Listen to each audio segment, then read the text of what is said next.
코로나 시대를 함께 건너는 우리들의 이야기. 6번째. 이웃 더하기 우리. 노동자 이야기. 정의평화위원회 사무국장. 이제 세상은 위드 코로나 이야기를 합니다. 백신 접종률이 80%가 넘어가면서 조심스럽게 일상에 대한 회복을 기대하지만 이 글을 쓰는 지금도 하루 확진자 5,000명을 넘어서고 새로운 변이 바이러스 오미크론의 여파로 잠시나마 숨 돌렸던 여유도 어떻게 될지 모르는 시간을 살고 있습니다. 2년을 바라보는 코로나라는 특별한 시간에서 여러 이웃들이 어렵게 살아왔습니다. 정서적인 문제를 호소하는 사람들이 있었고 아이들은 제대로 된 교육을 제공받기 어려웠습니다. 그 중에서도 소상공인, 노동자 이웃들은 생계의 위협 속에서 힘겨운 나날을 보내야 했습니다. 세 분의 이야기를 들었습니다. 귀금속 세공업, 콜센터, 배달 라이더로 살아가시는 분들의 코로나 시대의 고군분투를 들었습니다. 사회 안전망이 조금은 헐거운 자리에서 코로나라는 특별한 시간을 어떻게 건너고 있으신지 들어보았습니다. 보석에 담긴 피, 땀, 눈물. 종로 귀금속 상가를 많은 분들이 오고 가며 많이 알고 계십니다. 그러나 그곳에 귀금속을 만드는 업체도 함께 있다는 사실은 생각보다 덜 알려져 있습니다. 1층에는 귀금속 매장, 2층에 제조하는 업장이 함께 운영하는 구조로 되어 있습니다. 종로에만 약 800여 업장이 있으며 종사자만도 1만 명의 노동자들이 일을 하고 있습니다. 이 업종에서만 24년이 되어가는 노동자 이웃에게 이곳의 이야기를 들었습니다. 출근할 때 1년에 한 번 지하철에서 앉아오는 날이 있었습니다. 그런데 신기하게도 그날이 매년 같은 날이었어요. 그날이 바로 노동절이었습니다. 저희는 그날 하루를 쉬어본 적이 없었던 것이죠. 코로나로 귀금속 업계도 타격을 입기는 하였습니다. 그러나 코로나로 인한 여파는 그리 오래가지 않았고 원래의 자리로 빠르게 회복했습니다. 그런데 코로나 핑계로 자행된 임금 삭감, 무급 휴직은 다시 제자리로 돌아오지 못했습니다. 대부분이 5인 혹은 10인 미만 소규모 사업장에서 포괄 임금 방식으로 급여가 산정되어 초과 근무에 대한 수당이 없는 점을 악용하는 사례가 늘어난 것입니다. 근무 일수를 줄여서 급여를 낮추었지만 초과 근무를 늘려 실질적 노동시간은 변하지 않고 임금을 삭감하는 방식입니다. 30% 임금 삭감을 유지한 어느 업체는 밥은 먹이고 일을 시켜라, 근로기준법을 준수하라, 건강검진을 해달라라는 요구에 11월 5일 회사를 폐업하였습니다. 4대 보험은 무가입은 물론이고 임금도 현찰로 지급되어 소득 증빙이 되지 않는 것은 어떻게 보면 작은 불편함일지도 모릅니다. 수많은 사람이 오가는 판매 업장에서 식사하는 환경, 화학약품을 많이 다뤄야 하는 직군의 특성상 누구보다 더 세밀한 건강검진이 필요함에도 무시되는 건강권의 문제, 그리고 이런 불합리함을 타파하기 위해 호소에 나섰던 조합의 목소리를 차단하기 위해 업주들은 업장과 지하철역을 왕복하는 셔틀버스까지 운영하는 꼼꼼함을 보입니다. 이 모든 것이 52년 전 전태일 열사의 뜨거운 자리인 평화시장과 얼마 떨어지지 않은 곳, 서울 한복판 종로에서 현재 진행 중입니다. 배달 음식의 담보. 코로나로 대부분의 업종이 부침을 겪는 중에도 호황을 맞은 곳도 있습니다. 바로 배달 플랫폼입니다. 비대면이 일상이 되면서 배달업은 날개를 달았는데요.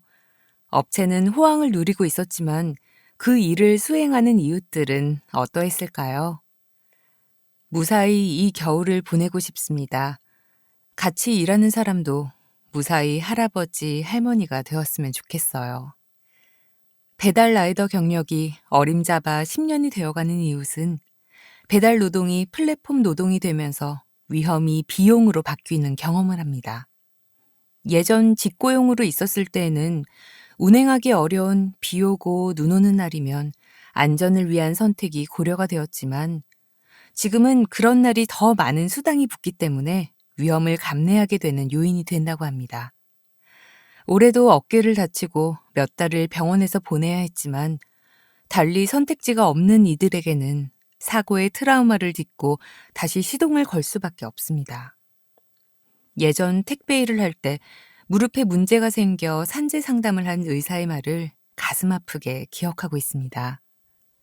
이렇게 일할 거면 딴 일을 하면 하시지.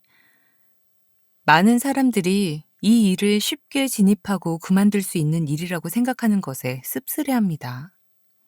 사실 안전하게 일을 하기 위해서는 어느 직종보다도 숙련된 기술과 경험이 필요한 일인데 노동의 가치를 세상이 달리 보는 데에 조금은 마음이 저립니다. 사회에서 배달 라이더들에게 가지고 있는 편견에 대해서도 말합니다. 그런 원인 제공을 하는 책임에 배달 노동자도 자유로울 수 없다는 점에서 많은 부분 공감하지만 그런 행동이 나오는 구조에 대해서도 관심 있게 바라봐 주기를 청합니다. 더 많은 위험에서 더 높은 비용이 발생하는 구조를 사회가 용인한다면 우리가 받는 배달 음식은 배달 노동자들의 목숨을 담보로 받는 불편한 서비스가 됩니다. 이런 노력의 일환으로 지금 라이더 보호법 제정을 요구하고 있습니다. 편견을 넘어 동료 시민으로 사람을 사람으로 볼 때 서비스에 가려진 사람을 살필 수 있습니다. 사라짐에 대한 걱정. 코로나 초창기 집단 감염으로 한바탕 난리 난 곳이 있었습니다. 콜센터입니다. 업무 성격상 많은 인원이 입으로 말을 전달하는 근무 환경은 코로나에 취약하였습니다.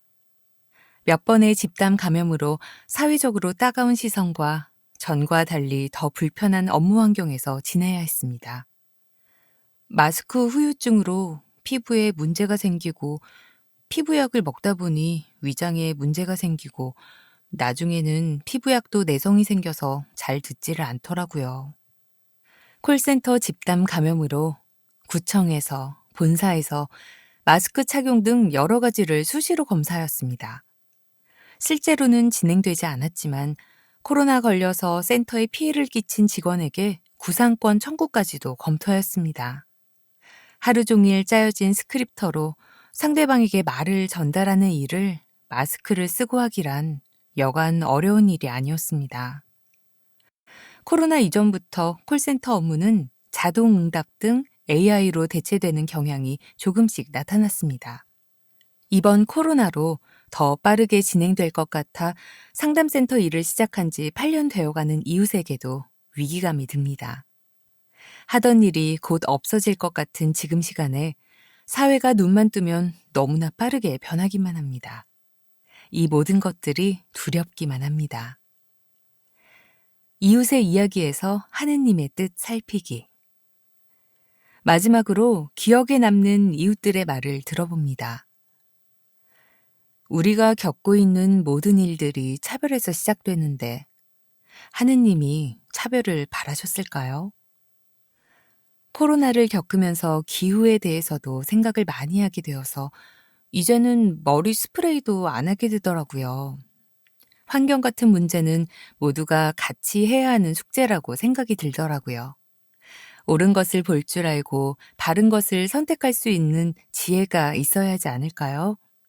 하느님이 원하는 것이 어떤 것인지, 정말 평화의 길이 어떤 것인지 그런 것들을 생각해야 합니다. 죄가 많아서 사람이 죽는 게 아니라 언제 어디서든 죽음은 찾아올 수 있다고 생각해요. 연대나 사랑의 가치를 추구하다 죽음을 맞이하는 게 좋은 게 아닐까요? 코로나 때문에 우리가 힘들었을까요? 코로나 때문에 더 힘들어진 것이지 그 전에도 힘들었습니다. 모두가 자기의 목소리를 내는 과정에서 진정한 코로나의 종식이 되지 않을까요? 모든 인터뷰 내용은 의정부 교구 정의평화위원회 유튜브에 업로드됩니다.